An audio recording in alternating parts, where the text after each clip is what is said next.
Bonjour à chacun et chacune. Que le Seigneur vous parle aujourd'hui au travers de sa parole, qu'il vous rappelle combien il est agissant en toutes circonstances. J'aimerais lire avec vous le chapitre 4 d'Esther, les versets 13 et 14.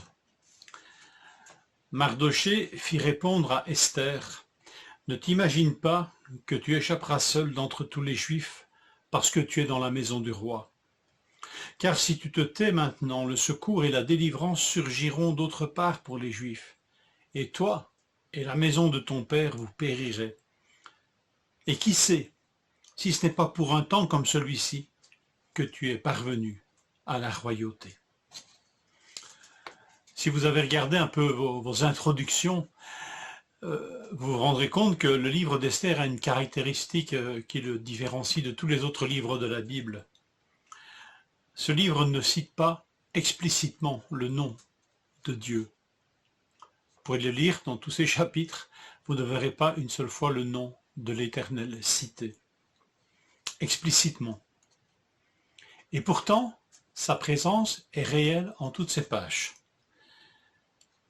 Et c'est vrai que le chapitre que nous lisons nous permet de le souligner, au moins avec 2 versets, ou 2 passages de ce chapitre.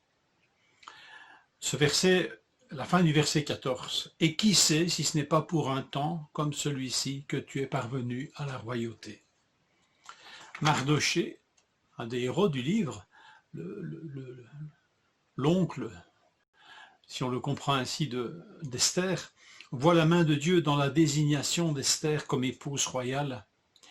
Le livre d'ailleurs commence par la destitution de la reine Vashti. Nous sommes là dans un monde païen. Qu'est-ce que cela importe? L'histoire du peuple de Dieu, que cette révolution de cour, en quelque sorte, où une épouse royale est remplacée par une autre. C'est que le choix de celle qui va succéder à Vashti, le choix se porte sur Esther, la nièce de Mardochée, donc.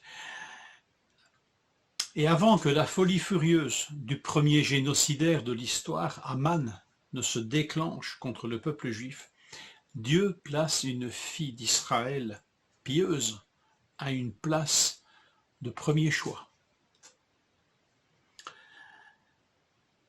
Mardochée déjoue, au chapitre 2, un attentat contre le roi. Et il sauve la vie du roi. Tout cela est consigné dans les archives royales, mais Mardochée ne reçoit nulle récompense pour cet acte. En son temps, cette action de Mardochée servira la cause du peuple de Dieu et la sienne. Qui sait si ce n'est pas pour un temps comme celui-là que tu es parvenu à la royauté? Qui sait si ce n'est pas pour un temps comme celui-ci que le Seigneur m'a permis de déjouer cet attentat contre le roi? Dans ce livre, la providence, entre guillemets, fait son œuvre, dirait un agnostique. Mais en fait, cette providence n'existe pas. C'est le nom convenable de Dieu, peut-être, pour ceux qui n'y croient pas. Mais Dieu n'a pas besoin qu'on le nomme pour agir. Dieu agit sans qu'on le nomme dans le livre d'Esther. Dans ce territoire païen, il œuvre en faveur de son peuple, qui est dans une situation d'une fragilité extrême, soumis aux sautes d'humeur du premier tyran venu. Et pourtant Dieu est là, souverain. Si l'on nomme le roi de Perse plus souvent que lui, il ne faut pas s'y tromper. Le véritable patron, c'est Dieu. Et Dieu n'a pas besoin qu'on le nomme à toutes les pages pour montrer qu'il est le patron. Un deuxième passage dans ce chapitre 4, Esther envoya dire à Mardochée, « Va, rassemble tous les Juifs qui se trouvent à Suse, la capitale de la Perse, et jeûnez pour moi sans manger ni boire pendant 3 jours, ni la nuit ni le jour, moi aussi, je jeûnerai, de même avec mes servantes, puis j'entrerai chez le roi, malgré la loi, et si je dois périr, je périrai. » Esther est restée une femme pieuse et fait appel au jeûne qu'elle pratiquera elle aussi.